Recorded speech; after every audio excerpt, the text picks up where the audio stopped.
I'm going to call this meeting to order. Would you please all rise and join us in the Pledge of Allegiance?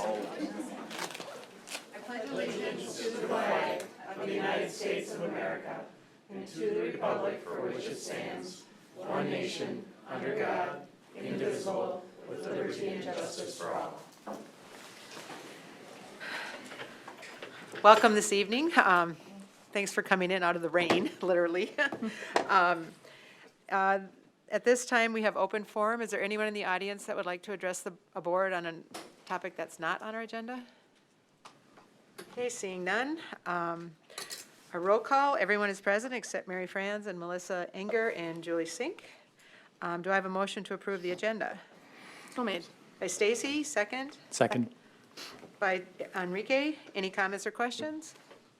All those in favor say aye. Aye. Opposed?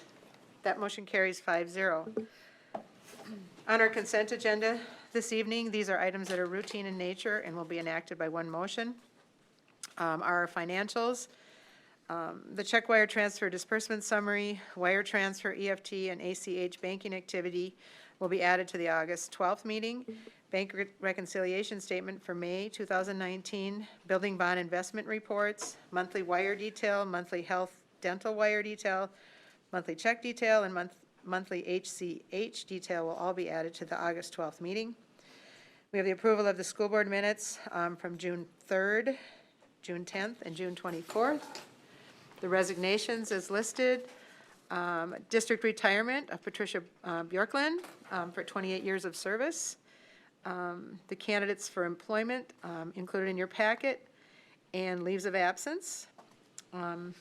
The 2019-20 MSBA membership renewal, the 2019-20 Metro EXU membership renewal, the 2019-20 AMSD membership renewal, and the 2019-20 Schools for Equity and Education C membership renewal. Do I have a motion to accept the consent agenda? So moved. By Jonathan, second by Enrique. All those in favor say aye. Aye. Aye. Opposed? That motion carries 5-0. Bear with me a second, I'll get to the.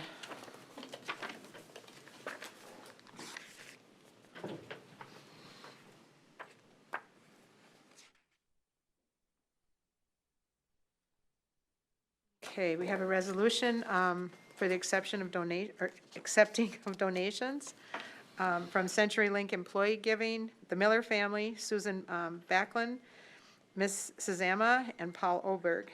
Do I have a motion to approve the resolution of donations? We're in a tornado warning. Pardon? We're in a tornado warning. What is Here? the protocol? There's no windows, shut the door. All right, let's work. So made. Motion by Enrique, second. Second. This is a roll call vote. Michael? Aye. Jonathan? Aye. Stacy? Aye. Aye. Enrique? Aye. That motion passes 5-0. Kind of got me thinking here. Okay, now we'll move on to Laker Pride, our special recognition. I don't see tornado. You don't? Not in Prayer Lake. I see Good flash flood. evening, everyone. We are delighted tonight to have several students that we're going to recognize. And we're going to start off. I'd like to invite Samantha Barrett, one of her coaches, Blair Rummel, to come forward. And Russ Reitz, I don't know if you want to come forward or not as well. That would be fantastic. We have a state champion in the house in track and field.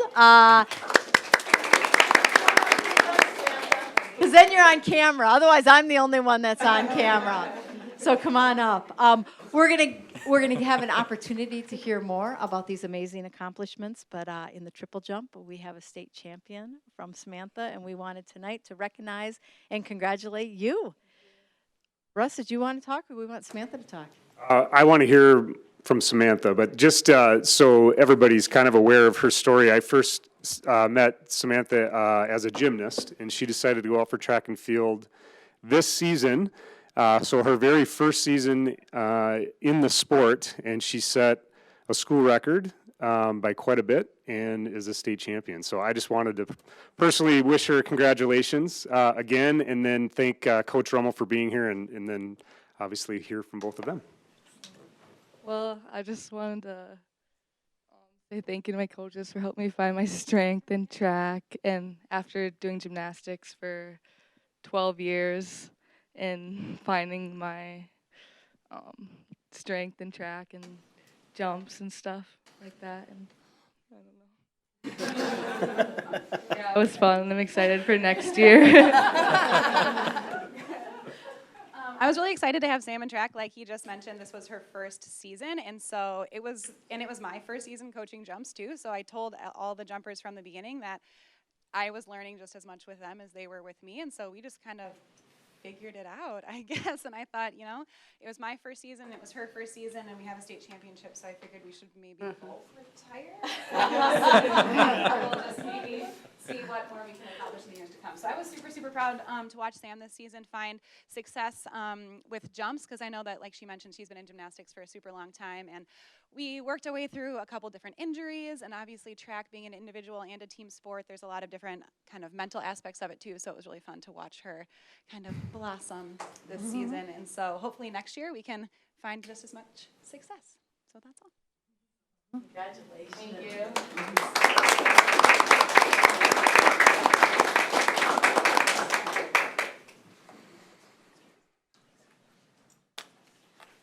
Next up, Russ, do we want to do these together or separate? I mean, when you have, I'm not sure how to handle this. When you've got two state championship lacrosse teams that win a title within hours of each other, I'm not sure if that's everybody coming up or if we should separate. Why don't we have the girls' team come up first? Come on up, girls. And Russ, you'll probably help out with how incredibly unique this is, but I can't imagine there have been very many times in the history of the state of Minnesota and Minnesota high school sports where this has happened, that both the boys and girls team have won a state title. Come on up all the way to the front. Have won a state title on the same day. Congratulations. To have all of the athletes have a chance to introduce themselves here in a second.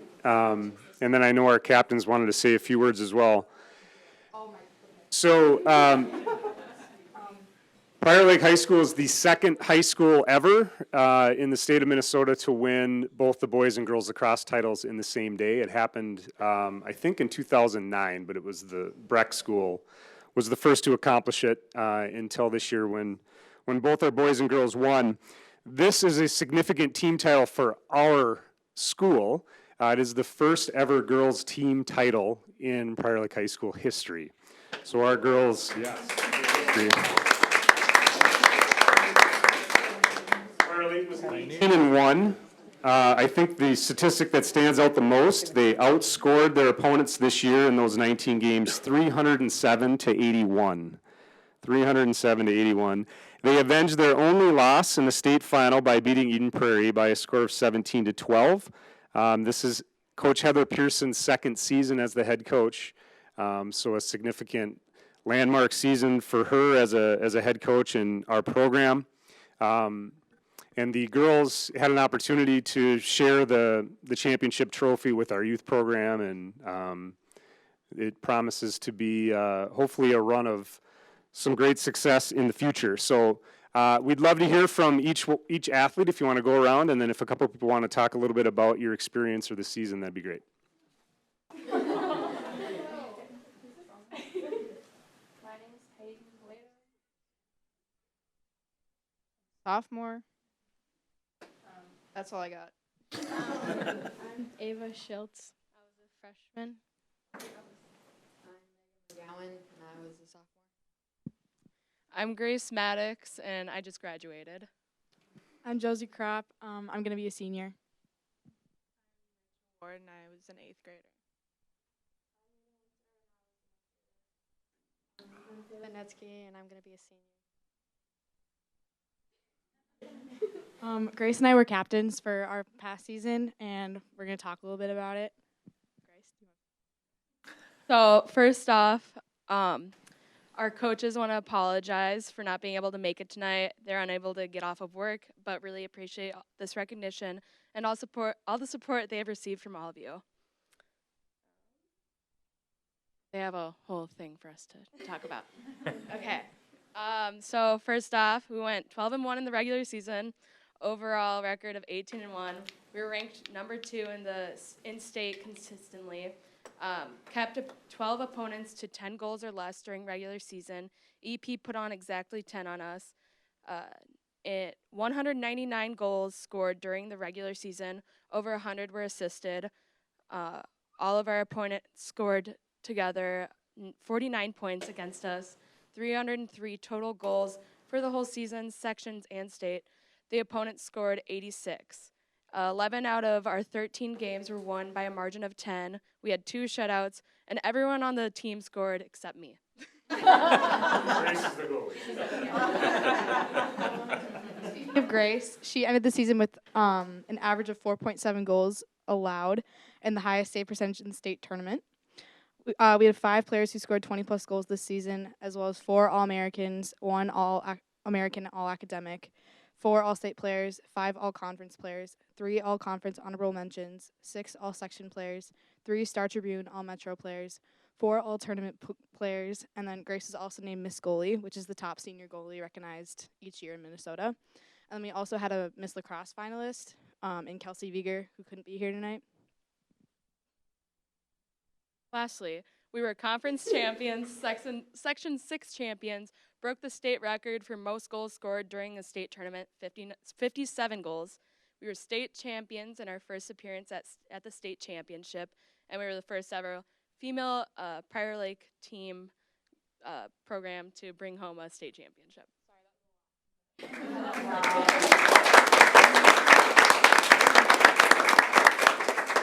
Well, on behalf of all of us, congratulations. We know the years and hours and time that you've spent preparing for the tournament and all the work that I know you've done since and will continue to do in the future, and we couldn't be more proud of you. Thank you.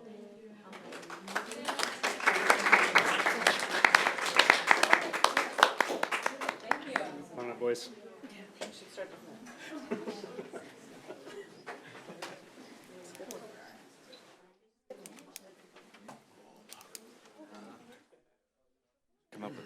And now I would like to invite the men's team up, also state champions, who we are really, really proud of. Not the first year that this has happened. I'll let Russ go ahead and share a little bit, and then I think you guys are going to all talk a little bit. Great. So our boys started the season with a 4-3 record, and then rattled off 10 straight wins on the way to their 3rd state championship in 4 years. Prior Lake hadn't won a state title. It had been 39 years when the boys broke through 4 years ago, and now the boys lacrosse program has won 3 of the last 4. They won a really close section final game over Rosemount 4-3. They defeated Eden Prairie in the semifinal also by a score of 4-3, and they won the title over Benilde St. Margaret's by a score of 5-3. This is Casey Methune wasn't able to make it tonight. It was his first year as a head coach, so you did well by Casey winning a state title in his first year. So I'd love to hear from the athletes. Introduce yourself and then share a little bit about your season. My name is Alex Jacobson. My name is Luke Leo. My name is Riley Baczynski. My name is Brian Kahlberg. My name is Matthew Kahlberg. This season was a lot different compared to our other seasons. It was a lot crazier, being a senior. You don't really realize it's the end until the last 10 seconds. And then you're like, oh shoot, I wish I could do that again. So, I mean, I'm thankful that we ended up on top again, and it feels really good to be here.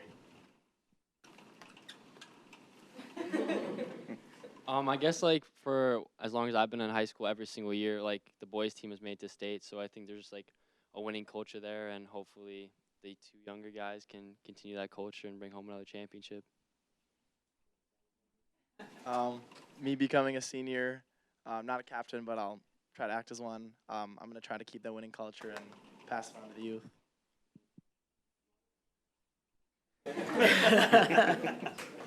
Congratulations, guys. Great job.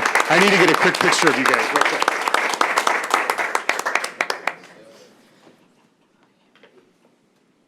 job. Sorry, I didn't Thanks, get a guys. picture. I want to get a picture.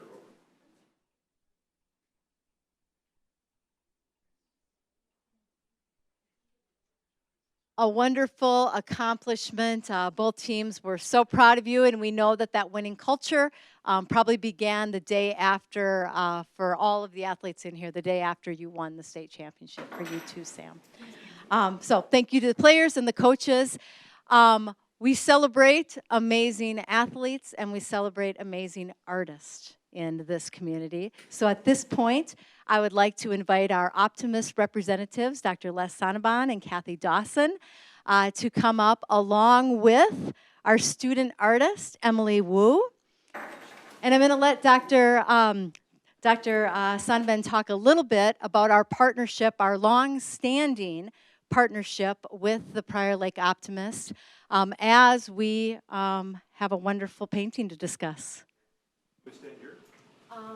We'll be a camera, yeah. I think we want you here so you're on camera, and I can move this. Well, we actually have three We optimists. should just hold a picture. And I know a lot of people out there in the audience are optimistic too, right? You don't have to be a card-carrying optimist to have optimism. Anyway, we have three optimists here tonight. Kathy Dugan Dawson. Lee Shimmick is an optimist, and I was a charter member back in about, I don't know, Napoleon was born or something back that time. Anyway, this is kind of a nice time for us because this is actually our 30th year of doing this. And if you go out in the hallway and in some of the offices, you will see some kind of a piece of art hanging on the wall, sitting someplace, whatever. And we have tried to highlight an artist each year from the art show at the high school. This year, this is a tremendous piece of art. Could you say we had agreement, pretty much? Pretty much, but it was hard. Yeah. There are very talented people up there. Anyway, I'd like to introduce Emily Wu, who is a sophomore, and she is going to introduce her dad, and then she's going to say a couple of nice things. I know she's got it all memorized and ready to go. This is my dad, Joe. And so the artwork is based off of a portrait that was taken by Lee Jeffries, who's a photographer from the United Kingdom. And he had a series of portraits that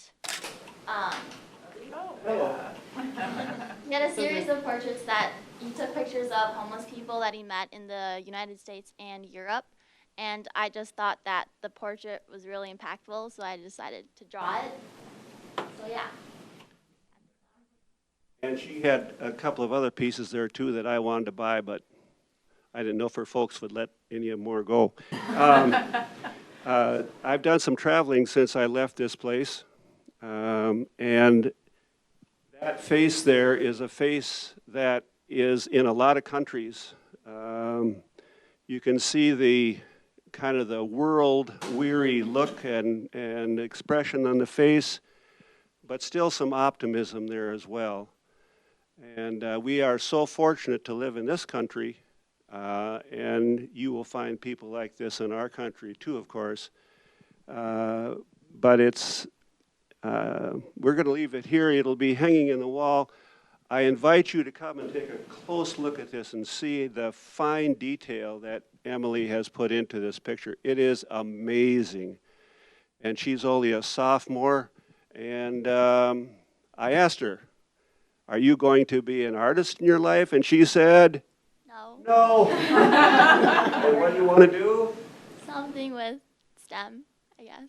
Something with STEM. STEM is overtaking the world. Anyway, we love our artists. We love our artists. And if you have time and on your way out of here, go up and down the hall and see, starting in 1990, some of the artwork that we have purchased and shared here. Okay? A quick picture, yes.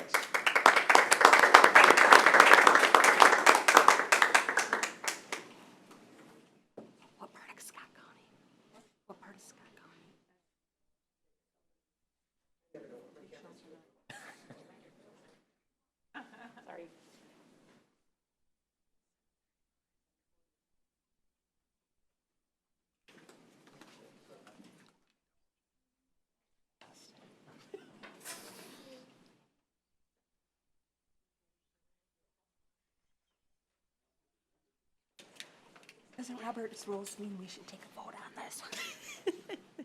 We're in a tornado warning now. I don't think it's on the surge protector or something. No, I turned it back on again. I'll fire it. What's that? Well, I know I've missed a couple of meetings. What are you doing? He's an optimist.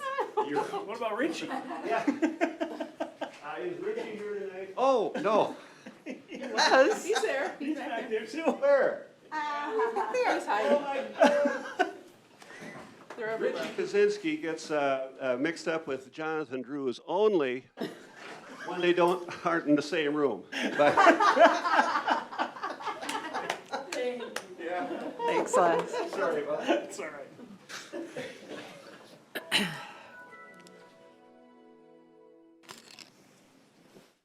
I don't hear any train coming or anything. We're okay. No sirens.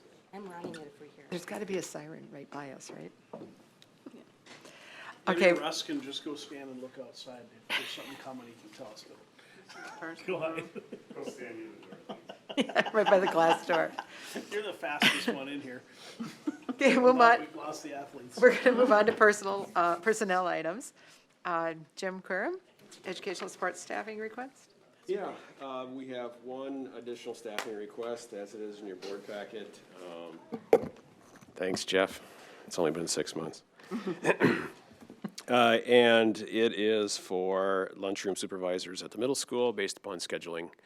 They're going to have twice as many kids in the lunchroom, so they asked for additional lunchroom supervision.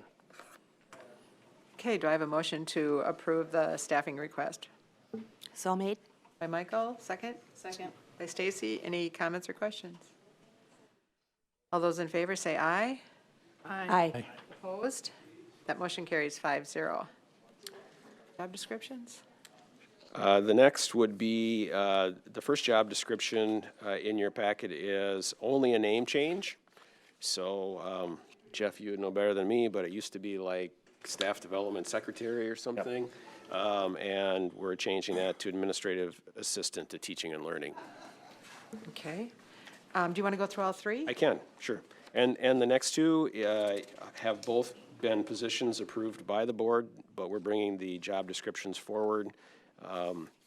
That is the Assistant Director of Human Resources.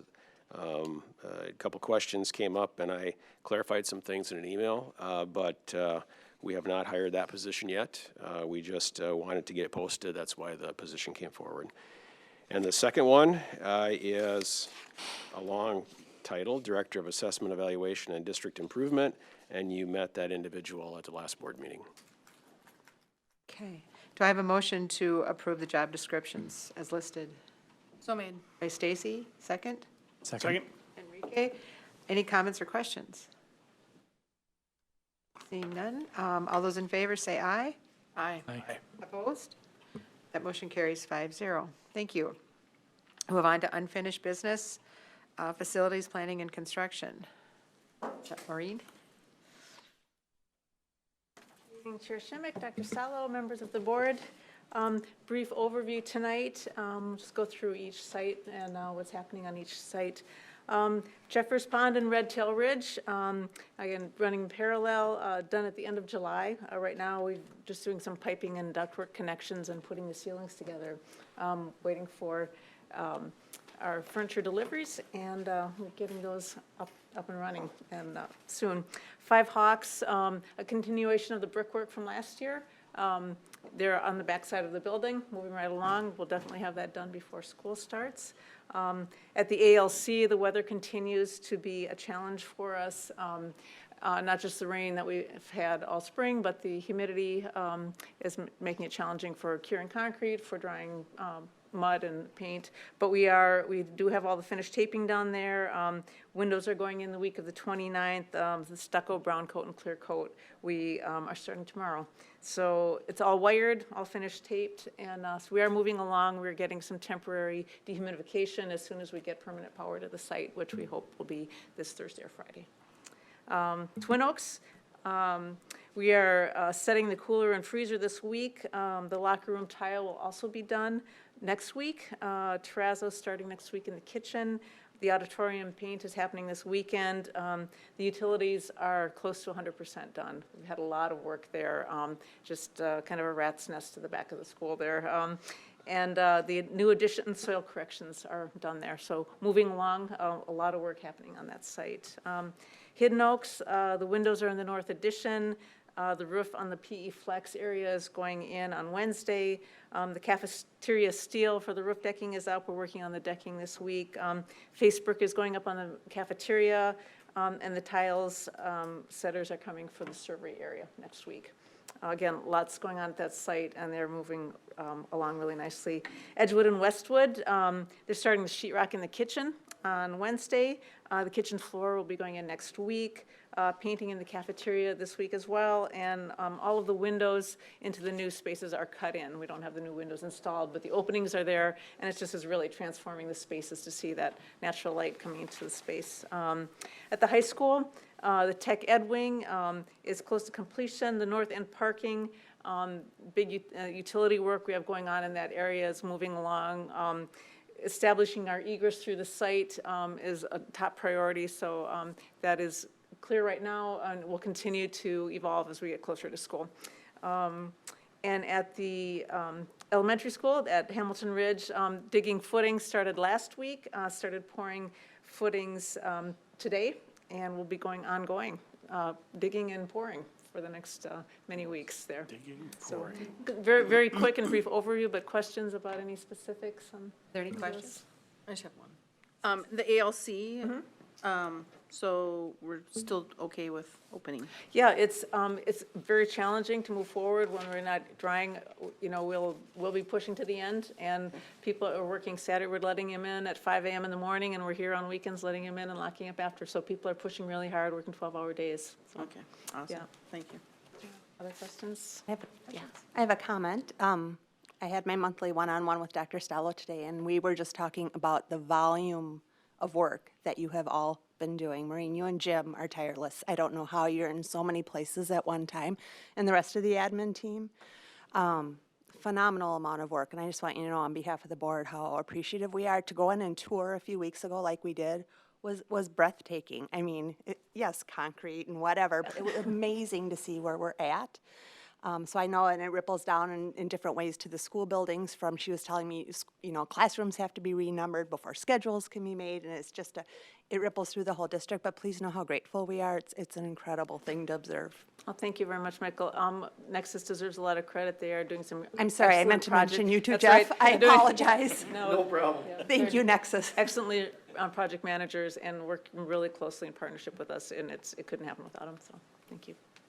Yep, okay. Thank you. We'll move on to new business, the Minnesota High School League membership resolution. Guess we get to watch TV. I think with the power outage, we have lost our link here, but I can find it, Chelsea. So, good evening, Madam Chair, members of the board, Dr. Stallo. I am here tonight to request board action on the Minnesota State High School League annual resolution. The State High School League has started a program called Why We Play. It is a head coach certification program, and all of your coaches in Prior Lake High School, head coaches, have been through the coaches training, and the assistant coaches have been through several trainings of mine. I also happen to be one of the lead instructors for the State High School League in the coaches education. And so I'm very proud of the work that we're doing in Prior Lake, and because of that work, we were highlighted as one of the schools in the video we're going to watch tonight. So part of the resolution tonight is that we publicly play the video. And then if there are any questions about education-based programming, sort of our definition of success and the ways that we're trying to win games, but also change the arc of our students' lives through meaningful relationships with coaches, I'd be happy to answer any of those. But let me call up the video quickly, and then we'll get underway.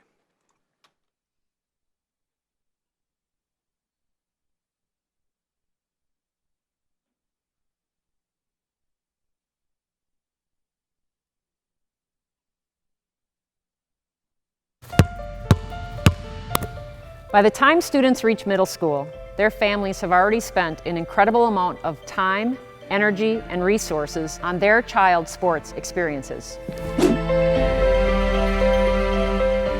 Private coaches, tryouts, travel tournaments, and increasing pressure to specialize in a single sport at an early age. The reality is less than 3% of our athletes will ever go on to play college, and less than 1% of our athletes will ever play professionally. This means 97% of students will have a terminal experience. When they graduate, their competitive playing days are over. So what's the purpose? The purpose is the human growth and development of our students and connecting them to caring adults in their learning community. For this to happen, it takes leadership and a community aligned around this purpose.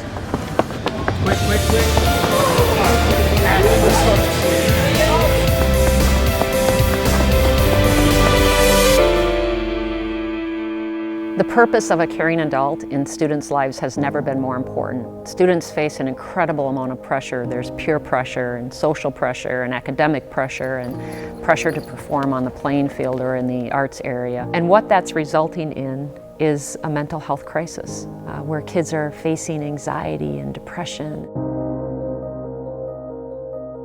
There's a study called Hardwired to Connect that identifies 3 fundamental needs that every human being has. The need to belong, the need to have some type of moral development, and we define moral as relationships to other people, and then that base community, which is really being held accountable to a set of expectations and boundaries. Athletic and activity programs can really provide a caring community for students. It's a place for them to be connected. 1, 2, 3, hockey!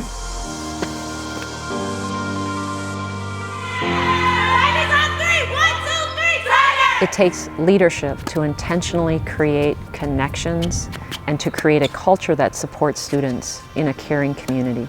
My purpose statement is to coach to create a love of the game and foster community and growth among our student athletes. Shift your weight forward and backward. Good. The AD is the front-facing public person that's really leading the charge for all of the things that happen within that program that, again, are so beneficial to the student. A strong activities director or athletic director is going to have the pulse of their school, is going to influence and impact the students through others, and create that experience that we're looking for all kids. In my particular role as the activities director, I call it leading from the middle out.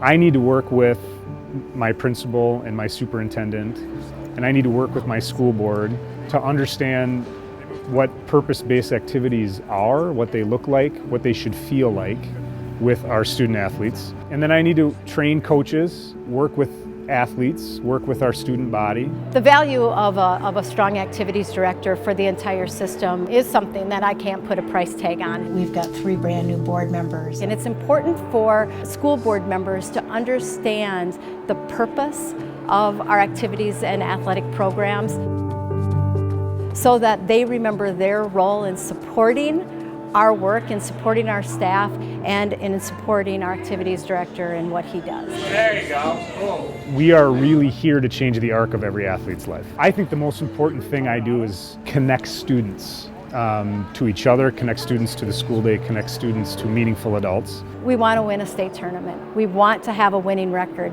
But what's most important than that is having a winning culture.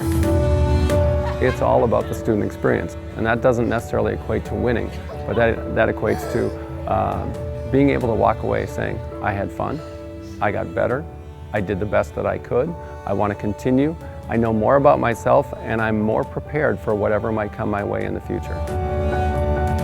We have to align our communities in order for athletic administrators and coaches to be supported. Our school board knows that we're about more than just wins and losses, that we're part of the educational program and part of the educational system.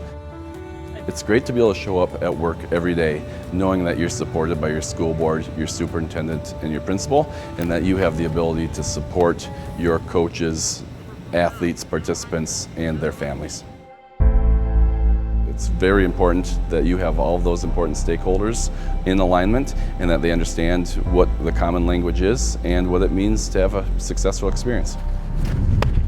My purpose as a captain is to use the sport of baseball to help teach life lessons that'll help people down the road. The adults are purposeful and deliberate about engaging with students about something bigger than themselves. I may do it in my social studies classroom by teaching history, and I may then later do it in my role as a softball coach, but the experience that the kids get, that alignment that is tied through, is that we are here to impact your life in a positive way. There's no more rewarding feeling for me as an activities director to hear them say that they became a better person through their participation in our activities.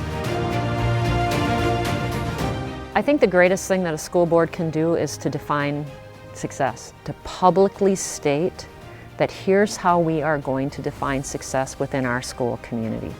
Are we growing and developing better people? Are we modeling the kind of character that we want our students to leave our school communities with and go into the world with? Awareness is critical.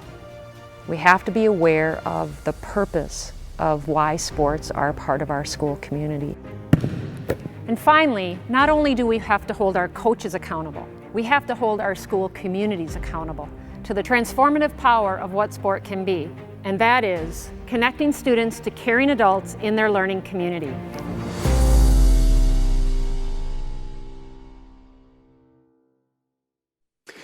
So our coaches have been working on the definition of success. We've really settled on three things. And that is to create lifelong memories, to develop lifelong relationships, and to teach lifelong lessons to our athletes. And that's just the way we've chosen to define our success beyond the score on a scoreboard. And I couldn't be more proud of the work that our coaches and advisors are doing at the high school and all of the support that we've had here from the board and from our administration. So thank you. Does anyone have any questions? I like the video. It's really good. Well done. Good job, Dr. Salo. Actually, you guys were good in it, but I really like the message. And I just want to thank Russ, you know, his leadership and not only with the coaching staff, but I know you know a couple years ago, Russ also took the entire administrative team through a process where each one of us reflected and created our own transformational purpose statement. And I know many of us have those still hanging, and hopefully they're not just hanging on a wall, but they're truly the reflective part of what we do every single day. The state champions that we celebrated tonight are absolutely fantastic, but the culture that you've led and helped create with our coaches, with our community, with our teachers, with the rest of the student body has been fantastic. Thank you. Thank you. Is there, Michael? ladies first. This is a question I don't know if any of us or any of you can answer, and that is, I know one of our goals is to decrease the percentage of students who say they don't feel connected to a caring adult. Was there anything in that stakeholder survey that helped us identify if those students were athletes and if that percentage might be smaller in those kids who are playing sports or arts or whatever? I'm guessing it wasn't broken down that way, but... We didn't. One of the questions I ask in our survey with students and with parents is, I asked them specifically a coach that they felt a meaningful connection with. And so I'm able to gain the feedback through the 80% of our athletes and students that are involved in the arts or the sports. But one step further possibly is to include some of those questions in our full stakeholder survey. It just seems like the work you're doing is really taking us further that way, so thank you. You're welcome. You know, my question, it's, the video's kind of directed and talking to boards. Are there school boards and other districts who have done more to support this initiative? Are there things we could be doing from this end to better help your efforts with all those coaches and athletes and activities? I don't think so. We're held to a pretty high standard. Well, the state of Minnesota looks at what Prior Lake High School and the district is doing with our co-curricular programming. you invite me in front of the board to speak after the end of each season, and we work together to talk about all the other ways we're successful, not just on the scoreboard. And not every activities director or school district has that opportunity. And then, when I need something in terms of resources or personnel, we have policies and procedures in place that allow us to continue to grow and meet the needs of our students as we get larger. My challenge is always finding opportunities for our students, and the board has been fantastic about supporting those things. So I guess the answer to your question would be no. I believe the board and our administration has done an amazing job supporting co-curricular programming in our district. Seeing the video, it's something I feel like, as a board, is there a way for us to, better get the message out about that's within the community, that these are the reasons, this is why we play, right? And what's important. Stacy? I know you have your mandatory meetings and things like that. Is there one, like a video like this for parents to see? I mean, That is a great question. So we just sent. 'cause that would be good for them to see something like We just sent 12 athletes up to the State High School League last week. Lane Reitz was one of them. He had an inside track. And they were interviewed for a parent video that is going to be available to activities directors to share at our parent-athlete coach meeting. So to your point, this whole initiative is based on a common language that activity directors are trying to share with those stakeholders that you saw when I talked about leading from the middle out. It is really an opportunity to speak in front of the board, to meet with your superintendent, principal, to work with your coaches, athletes, and then get the message out in the community through the video like that and the presentations that I give before each season. Speak to all of the common language that we're trying to send. In that, this is about purpose-based activities, and we're different than youth sport, and we're different than professional sports, and we define success differently. All of our coaches have purpose statements, just like all of our administrators do. Mine is, I lead to connect students with meaningful adults that fosters love, appreciation, kindness, empathy, and respect, and that's an acronym for LAKER. And I feel like every day I go to work, I try to model love, appreciation, kindness, empathy, and respect.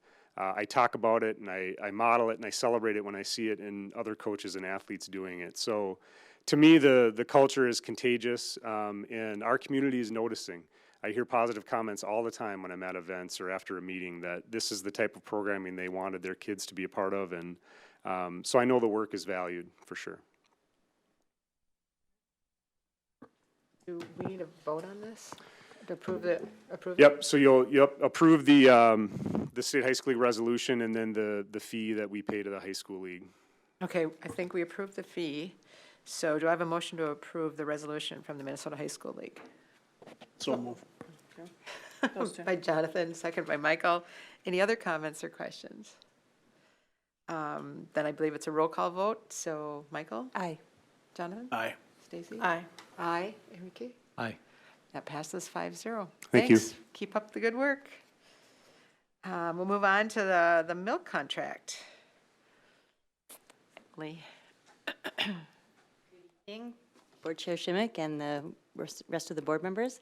I have the results of the 2019-20 milk bid, and I'm asking that you take action to award it to Agripure based on cost or price. And we've gone from 4 bids now just to 2. Last year we had everybody showed up, all 4 that we sent bid requests to came. Land O'Lakes last year did not, they did not bid, but they came to just listen. So it was interesting this year that Hastings didn't even bid. Okay. It's shrinking. Do I have a motion to approve the milk contracts for 2019-20?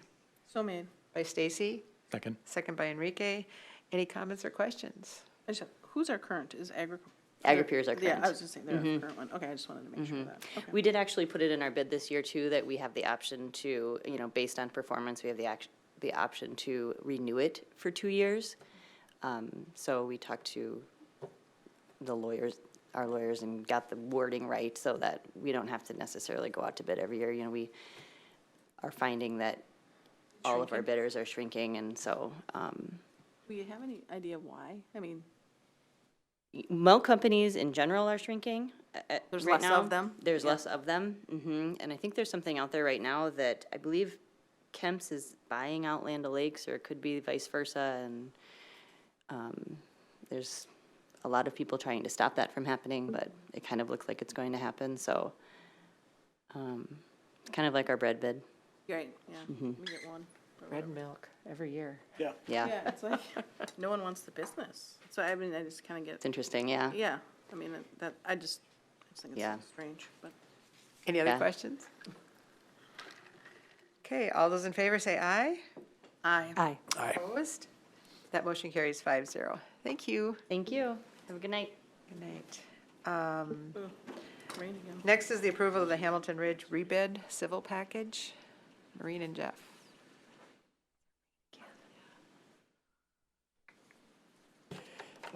Excuse me. Before I present the bids, there was a couple of board questions I wanted to address. First of all, the question was asked if the SS9 and the school irrigations were included in the budget. Yes, they are. In fact, they're included in the bids I'm going to present tonight. The other question was warranty on plant materials. Per the specifications, the warranty is 1 year from substantial completion with a walkthrough prior to the expiration of the warranty period, where any dead or non-healthy plants will be removed at the contractor's expense and replaced. Any other questions before I present bids? Ed. Okay, thank you. So before you tonight are the bid results and the letter of recommendation for the 3 bid packages that we rebid. The 3 bid scopes were earthwork, site utilities, asphalt paving, and concrete curbs and exterior sidewalks, and landscaping. So, bids for the Prior Lake Savage Area Schools, Hamilton Ridge Elementary School site work rebid were received and publicly read at 2 p.m. on Tuesday, July 9th, 2019, at the district office. Nexus Solutions recommends that ISD 719, that the motion be approved for Hamilton Ridge Elementary School rebid be awarded to the apparent low bidders. Work scope number 25, earthwork and site utilities to Dirt Merchant Incorporated in the amount of $1,332,403.95. Work scope number 26, asphalt paving, curbs, and exterior concrete to Prior Lake Blacktop in the amount of $887,732. And work scope number 27, landscaping to Greenscape Companies in the amount of $412,500. Net awards for tonight would equal $2,632,635.95. Do I have a motion to approve the bids as So made. presented by Stacy? Second? Second. By Michael. Any questions? Stacy? So are these within our budget? Yes, ma'am. All right. Approval of these bids would give us a remainder of approximately $500,000 under the original budget, which includes the SS9 fields, the irrigation system, the pump from the high school pond, the road. All of that is all included in these numbers. And we're still under budget, so we did really well. Yeah. Good, awesome. Any other questions? Okay. All those in favor of approving the rebid civil package, say aye. Aye. Opposed? That motion carries 5-0. Thank you. Hope the rain stops for you. Me too. Or for us, I guess. Next on our agenda is the district priority work and organizational goals. Dr. Stalo. Thank you very much. Good evening, board members. We've had the opportunity over the past several months to provide updates, reports, recommendations, and get direction from you on our district priority work. At the June board study session, we reviewed the recommendations of our priority work, which ultimately become part of our district goals. In our strategic plan, the strategic directions provide the overarching goals that guide educational programming, services, and resource allocation. And then within each of those 6 strategic directions, we identify the priority work or the goals that will continue to advance our district mission and ensure high levels of learning and opportunities for all of our students. So as we look at the 2019-20 school year, you'll see that, and I know we feel really good about this, you'll see that in several areas, we're continuing the work. So there's not going to be a lot of new work. I feel that we have definitely prioritized and are looking at best practice and are really continuing to align and streamline our work. So it's not a lot of different pieces, but it becomes consolidated together over some really large goals. The core work that we have, it's identified here in the green. The core work is work that we've been working on for a while. And I know sometimes there's some impatience in saying, well, let's get it off this document. Our administrators have been really, really strong about saying, we want to wait for it to come off this document until it's really operational. And when we talk about something being operational, we say, if we ask any 5 people in this district, what are some of our processes and work around specific things, people will answer in the same way. So you'll see some of that work up there, especially around strategic direction number 1. You'll see that we've continued to call out learning teams. We want to be sure that we're supporting our teachers as they collaborate and work together to improve student learning. You'll see we are continuing to work on our assessment, grading, and reporting practices. We want to ensure that they're really supportive of learning and that we know that all students don't learn at the exact same time, but that we provide the time and support that students need, and we focus more on the outcomes and the fact that the learning has taken place rather than the timeline of that. Literacy and consistency in our implementation of some of our online tools also continue to be some of our core work. We want to be sure that for parents especially and students, as we use Schoology or Seesaw, we've got some consistency in how teachers are using those. So we're going to keep working on those things. Additionally, in some of the other strategic directions, you'll see we'll continue to use our long-range planning model, and we'll continue to work on some of the idea doc ideas from last year. Our strategic development core work, that work which is the priority work and is designated in purple on this document, is what we've really allocated our resources, both our human and financial resources to, as we work through plan, do, study, act processes to ensure excellence in building the systems and processes that we need to support the structures. So very quickly, and I know you've all looked at this, but under strategic direction number 1, the 3 focal points as we work on increasing student learning and reducing our achievement gaps will be the continued integration and work around implementing personalized learning, our multi-tiered system of supports, which you heard about the audit and some of the areas for improvement that we have, as well as continuing to implement culturally responsive teaching practices and learning environment through our equity and excellence plan. In strategic direction number 2, which is our focus on financial accountability and operational excellence, our goal, and you just heard the report by Maureen, our goal is going to continue to make sure that that final year, next year will be our final year of construction, that we have completed that, and our construction of innovative educational spaces will be done according to our timeline and budget. In strategic direction number 3, it caused us to be innovative, and while we continue to call out that idea doc, we know that there'll be other places of innovation that continue to emerge from our teachers and our students. Strategic direction number 4 calls out our commitment of integrating eSTEM across the district, and we will take a little bit of a step back to move forward to ensure that we've got some shared definitions, and that our framework really is around 3 key areas, which actually come from the green ribbon work that our district has been doing: resource management, such as recycling and composting; healthy habits, which in part are our outdoor learning priorities, as well as our child nutritious services work, our gardens, and in experiential and project-based education. Well, strategic direction number 5 is new in terms of being new to our strategic plan. Remember, that is our our strategic direction around providing a safe, secure, and supportive environment that nurtures social and emotional well-being of our learners. The work itself is not new. We'll continue to really take a look at our physical structures, and later in my report, you'll hear some of the work around school safety that we're doing in that work. In addition to that, we're doing an audit of all of our social and emotional learning resources, curriculum, and structures to make sure that any gaps that are there help us to create a comprehensive plan that'll meet the needs of our learners. And finally, in strategic direction number 6, we'll continue to look at our stakeholder surveys as we build a system and ways to engage our stakeholders to strengthen a culture of respect and inclusion.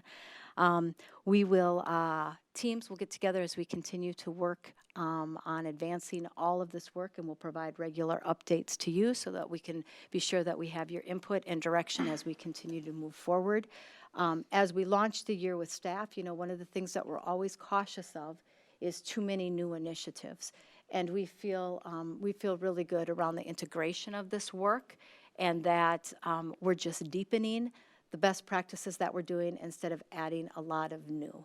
And that doesn't mean that for some staff it won't feel new, but we're working really hard on making sure that we're connecting those dots so that people see the connection of all the work and not these separate pieces. With that, I seek your approval this evening on our priority work and district goals.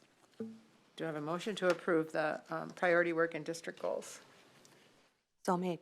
By Michael, second by Stacy. Any comments or questions?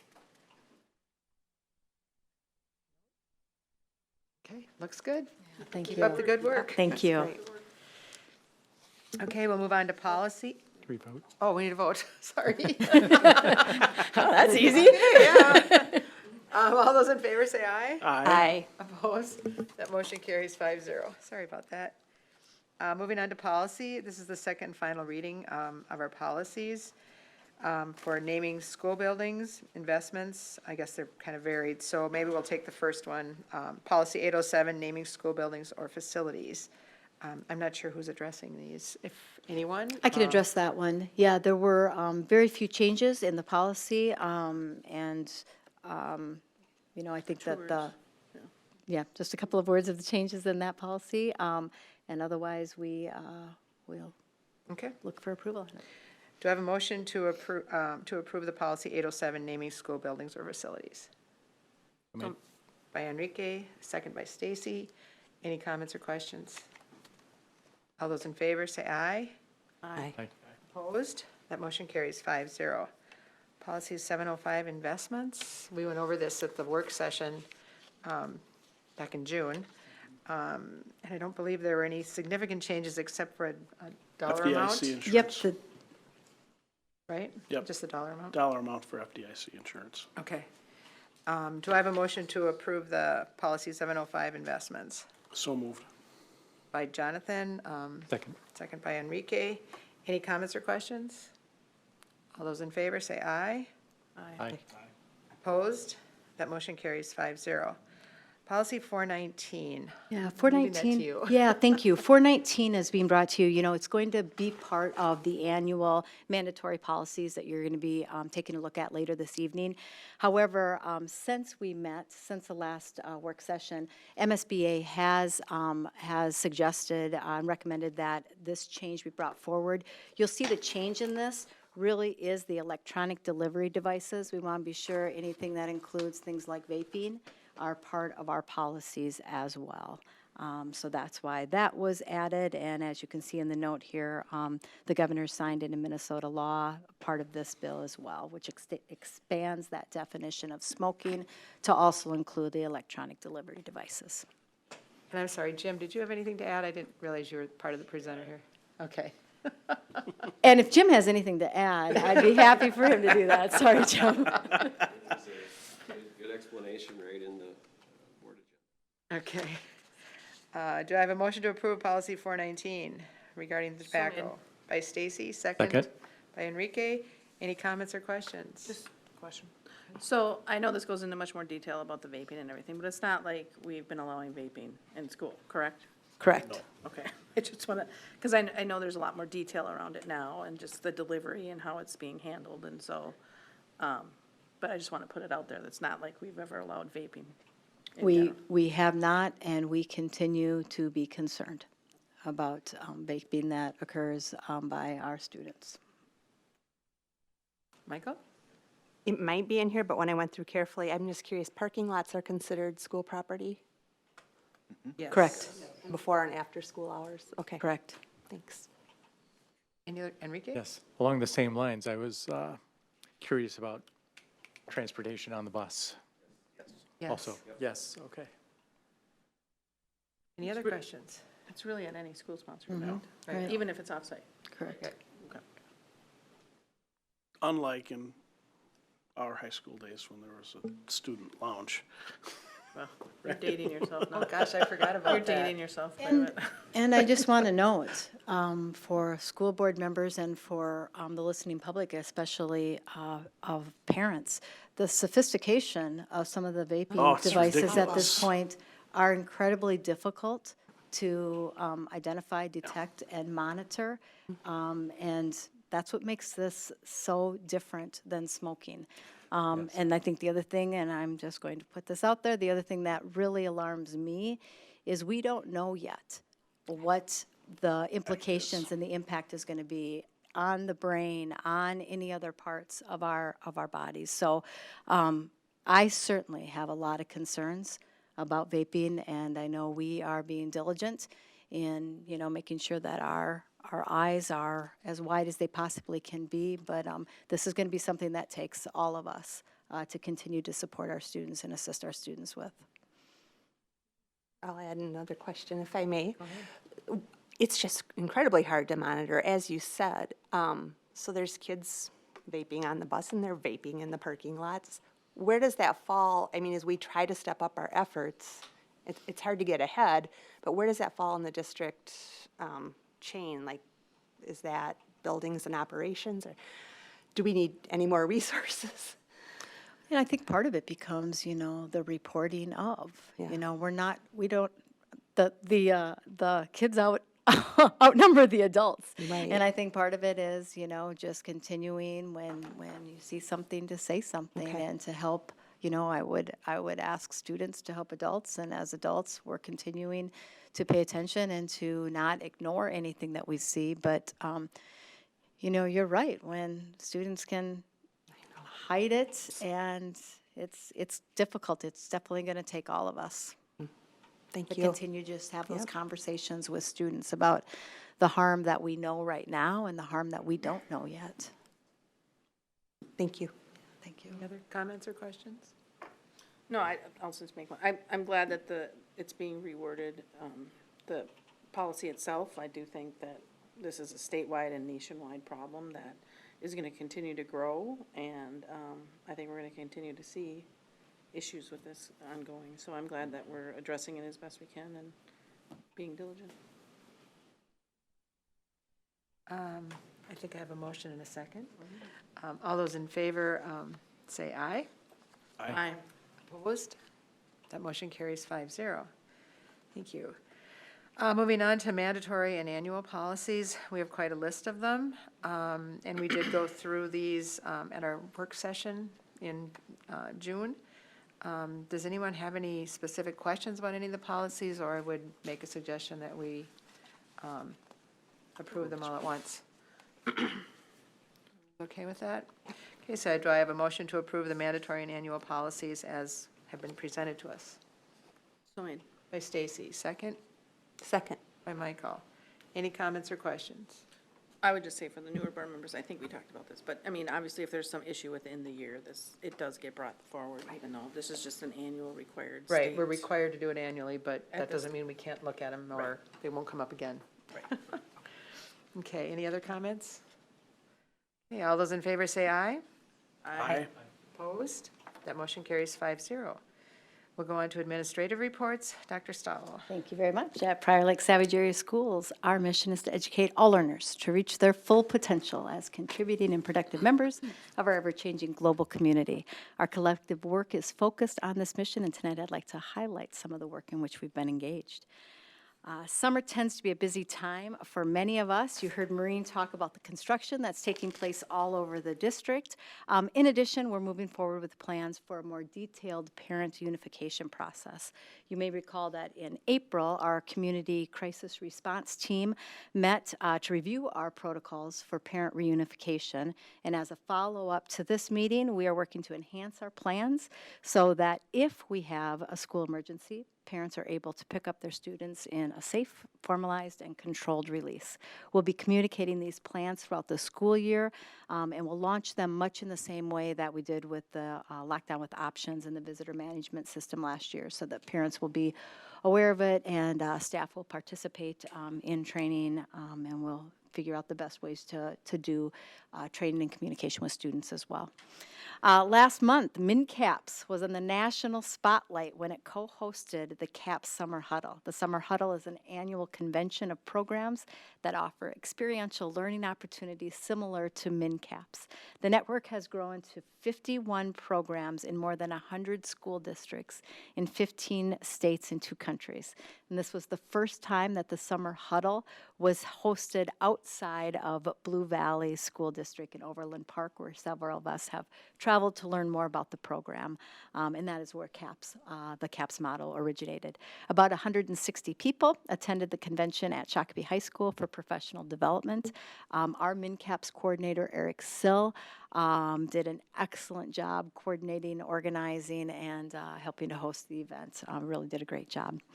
Construction throughout the district, as Maureen said, is going really well, and we're excited to open Bridges Area Learning Center for the 2019-2020 school year. We'll be planning a grand opening celebration for Bridges and some soft openings for the other buildings that have been completed. We look forward to showing off these projects to the community and, again, thanking them for their support. And lastly, if you were at the Lakefront Music Fest last weekend, you know that it was a huge success with the Steve Miller Band and Brad Paisley as the headline acts and a sellout crowd on Saturday night. The Prior Lake Rotary announced the dates, and one of the headliners for next year, the 2020 Music Fest dates, are July 10th and 11th, and the country headliner will be Lady Antebellum on Saturday, July 11th. Tickets are already on sale for next year, $60 for both nights and $40 per night. We are thrilled to be able to continue this partnership with the Prior Lake Rotary and all that the Rotary does to support in ways that they benefit our students. Also, a big shout out to not just the generosity of the Rotary Club, I know we had a lot of staff, a lot of parents, and a lot of students who volunteered and sold tickets, and it truly is an amazing community event. So, thank you. Thank you. Are there any administrative reports? Okay, board reports. Michael, do you have anything? It's quiet, a little quiet in July. It's very quiet, but I'm looking forward to doing some work with the Community Engagement Committee based on our retreat and some of the stakeholder feedback. Jonathan? It's been pretty quiet. Okay. Stacy? For me. We did have a facilities meeting, and I really don't have anything else to report except what happened tonight. The ALC will be cutting it close. The students may be walking in the doors. We're walking, as the custodians are walking out, the way I understand it. And we had the bids, so everything else is going well. And I think that's it for me. Enrique? No, nothing for me. Okay. I'm going to go to future events. Oh, okay. I didn't know if you were. Okay, if there's nothing else, then I'll move on to future events. We have the MSBA Summer Seminar, Bold Leadership, August 5th. I think you can still register for that. If you haven't, please let Martha know. I know there's at least a few of us going already. And our next regular school board meeting is August 12th, and there's a new teacher in service, August 12th to the 14th. And I also want to remind everyone, if they haven't done this already, that they fill out the school board evaluation that I sent out last week. I'll be calling MSBA this week to find out, or to let them know that they can go ahead and do the analysis. But I need everyone's in. So if you haven't done it yet, please get it done. You did it, Jonathan? Well, it should be done by tonight. I already questioned him earlier on it. And if there's no other business, I'll move to adjourn the open meeting and go into closed session. Do I have a motion? Motion. By Stacy, second Second? by Enrique. All in favor, say aye. Aye. Opposed? That motion carries 5-0. We'll go into closed session in about 2 minutes.